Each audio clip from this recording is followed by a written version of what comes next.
Ecclesiastes chapter 8, the question before us, the frustrations of facing the search in seeking to find faithful wisdom in God's time. When I spoke about time for everything from Ecclesiastes chapter 3, we viewed the music of Turn, Turn, Turn from the Birds recorded in 1965 from the poems of verses 2 to 8 if you want to look again at chapter 3. You might also recall in 1972 Gough Whitlam won the landslide Australian government victory with the catchphrase, "It's time." Now we seek to capture the face of wisdom in our search for meaning from Ecclesiastes chapter 8. By 1975, there was a challenge to the authority of our Queen. A financial constitution crisis in our federal government on November the 11th, 1975, that instigated a crisis that caused the Governor-General to sack the Prime Minister, Gough Whitlam, from authority and power. Those watching the news will remember his face as he voiced the famous expression, "Well may they save, God save the Queen, for nothing will save the Governor-General." This led to the call for a referendum for the Australian nation to become a republic just 24 years later in November 1999. The call to relinquish our monarchy was expected to follow like a done deal. The referendum resolved that 60% of the people voted against the republic in a surprising landslide. So is this sermon today to be a policy-based message for today? By no means. It challenges us all to face our lives through the authority given in God's wisdom. Just as the leader of a government and the life was unpredictable, so the king's life in Ecclesiastes was also unpredictable. These famous leaders of authority cannot control their days. It is not meaningless, ultimately. It depends on our measure. Ecclesiastes is pushing us to turn our faces to seek and search out God's wisdom, regardless of the frustrations we feel as we speak into our lives in this time. So Ecclesiastes chapter 8 asks two questions. First, is there any order? Yes, there is a proper season and time for everything. And secondly, is anybody under the sun wise? No, only God is orderly and wise. The teacher wants the reader to be wise enough to see this pattern, to face towards God's intentions always, to seek to search into the wisdom God reveals. So we begin and take a fair bit of time actually in the first verse. Chapter 8, verse 1. Face and faith. The teacher says, "Who is like the wise? Who knows the explanation of things?" A person's wisdom brightens their face and changes its hard appearances. The teacher is saying, if you have this wisdom that is greater than the wisdom of a king, your face brightens. These words make sense to this group of people. It is part of their heritage and their culture. They have the Old Testament embedded into their thinking, especially in the laws. In these words, they are hearing echoes from the earlier scriptures. They are hearing echoes of Exodus chapter 34, where the Israelites saw Moses' face, the radiant face, because he had been in the presence of God and he had experienced God's grace in such a way that his face reflected his glory. They would also have remembered in Numbers chapter 6, verse 24 to 26, "The Lord blesses you and keep you. The Lord make his face shine upon you and be gracious to you. The Lord turns his face toward you and give you peace." The teacher is saying that if someone could make sense of this life, their face would be brightened, shine, or be radiant. If someone could look at life with its uncertainties, the blessedness and brokenness, triumphs and tragedies, frustrations and joy, and still find a peace that comes from the presence of God, this person's face would be radiant or bright. Isn't that what we all want? We all want to look out at our life and not be overwhelmed. We want to give up wrestling to figure it all out. We want to look at our life and the lives of future generations and not worry. We would love to look at life with a radiant, bright, shining face, because in it all, we understand the presence of God and He gives us peace. Sometimes it all comes together and we do get that glimpse of God's peace, but then it fades like a morning fog, or the darkness that comes with the setting sun. This is what the teacher is explaining in chapter 8. And so we move from verse 2 to verse 9 in the verses that speak about kingship and authority.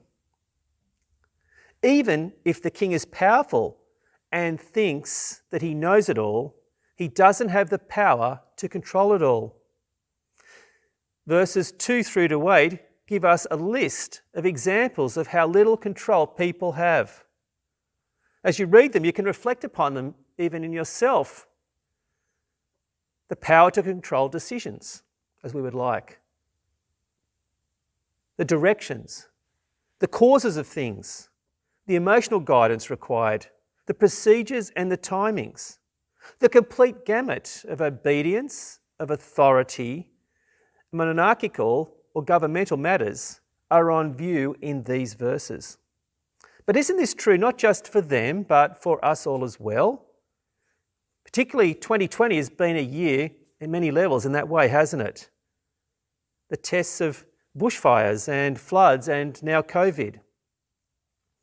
It was a fascinating Sunday service, the 9 a.m. service after church last week, as I had a fascinating conversation with, yes, a visiting family at KSC just last Sunday. I found myself speaking to the pastor, as it turns out, a pastor who was called to serve from the USA in these past 4 years, serving in an independent, multilingual church in Sydney. They were taking a week's holiday, and we got to discuss what church life looked like. But promptly we talked about very much a matter that is before us in this message today, as we got talking about faith and governments. We were discussing how our Prime Minister has been very much valued, deeply valued, leading through COVID in Australia. And yet the President will struggle to win the coming election within the COVID in the USA. We quickly clarified that we're not seeking to berate any political stance at this moment, just the example of the challenges of authority, the obedience to legislation, and the wisdom equally required always in leadership. So tenuous when we discuss objectively such a ripe discussion as COVID. And we find some verses here in chapter 8 that give us some guidance, reinforced in verse 5 and 6, in the wise heart and the weight of misery, as real frustrations within the seeking and the searching for wisdom, for the proper time and the procedures for every matter. We stop to pray for one another, a blessing of fellowship. We have been starkly reminded we are not sovereign. We love to live under the delusion that we are in charge and in control. This global irony of COVID in God's timing in the world, which reminds us even the words of verse 8, as no one has the power over the wind to contain it. We can become filled with frustrations, captured with an over-righteous impatience, and upset when things don't go our way as we hoped and planned. Even if we were fortunate enough to know it all, We can't control it all. It is the smallest things that can throw us or set us off balance. But this just pushes us back towards our need to control. Wisdom says that if you knew it all and had the power to control it all, you would pervert that power. If you had all the power in the world, would you use it for the good purposes? Back in chapter 7, verses 16 to 17, give us some answers in Ecclesiastes. Drawn into the seduction of gain, described as looking like a leader, seeks to be visible as over-righteous, yet desiring behind the visible faces over wickedness. Unfortunately, power corrupts. Most of our minds are drawn to that famous quip. Power corrupts. Absolute power corrupts absolutely. Most famously recorded by Lord Acton in the British Parliament late in the 19th century. But what is most interesting to add, this was also recorded in the letter which was written to an Anglican bishop in London at that time. No one can contain power and keep it from controlling them. Verse 9 in chapter 8 tells, "All this I saw as I applied my mind to everything done under the sun." The godly strength of authority is tested with virulence. To obey as the king is to come under leadership and authority. Look at verse 10. It says, "When a man lords it over others to his own hurt." Wow. The gravity of anguish, suffering, and humility. Who can you think of as the one who has been like this in such a cost within complete sacrifice? The search for truth. Verses 10 to 13, we touch on these verses. The contrast in these verses wherein there is seemingly no cost for the king, government, the leadership and authority in the crimes against the fear of God. Verse 12 says, although a wicked person who committed 100 crimes may live a long life, it may seem to be unpunished with hearts filled with wicked schemes. The teacher is not a foolish cynic who celebrates doubt. Rather, he's a faithful searcher who says it's unclear. I don't understand, but I still believe, and so I will trust. That captures faithful trust in our search for God. The trust of a person's wisdom that brightens a face. And then into verses 14 to 17 in the search for truth. Wisdom lies in the searching. No one can comprehend what goes on under the sun. Despite all their efforts to search it out, humanity cannot discover its meaning. Even if a wise man or person claims to know, they cannot really comprehend it. Surely we don't give up. We don't just wait to see what turns up. No, we search, and when we reach a dead end, we choose another tactic. Life is all about reinventing, discovering, awakening to fresh possibilities. This search is the key to our discipleship, and it's central to Jesus' command. Search that you may find. Go, make, and grow disciples. We see there in this building in the front of the foyer, the call of Matthew that tells us to go out, but to keep searching and help people to find the reasons. If we get stuck on the fairness of life, verse 14 reminds us, the righteous who get what the wicked deserve and the wicked who get what the righteous deserve, we can become quickly disillusioned. A disillusionment that leads us to futility and emptiness, as we have heard throughout this series. Rather, our faith in God's eternal plan drives our daily rhythms. It is our concerns for others, our sense of justice, the energy that motivates us to be active disciples of Christ. So if under the sun's meaning, what is here on earth is all that it is, we cannot understand this world. But God has left us with a yearning to find meaning, and so we must look beyond the sun. In this way, Ecclesiastes again points us to Jesus, who came with total power but did not pervert his power. He used his power to bring God's presence through peace. Jesus suffered what he didn't deserve, all that God's justice demands, and in the empty tomb, Jesus triumphs over death and guarantees the triumph of all who trust in him. Where is your treasure? There your heart also is. Matthew 6, verse 21.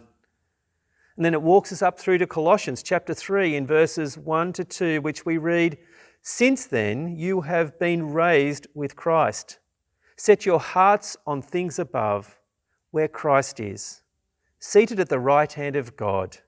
Set your minds on things above, not on earthly things."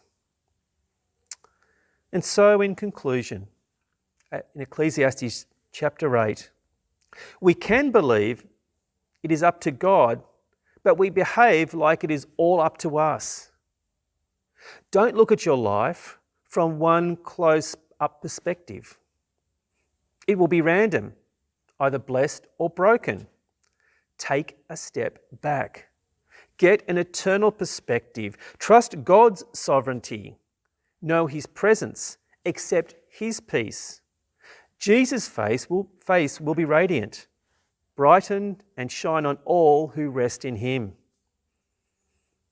In Psalm 34, these verses 4, 5 and 8, it says, "I sought the Lord, and he answered me. He delivered me from all my fears. Those who look to him are radiant with joy. Their faces shall never be ashamed. Taste and see that the Lord is good. Blessed are the people who take refuge in him." The frustrations of facing the search in seeking to find faithful wisdom in God's time. Obey Jesus as our King.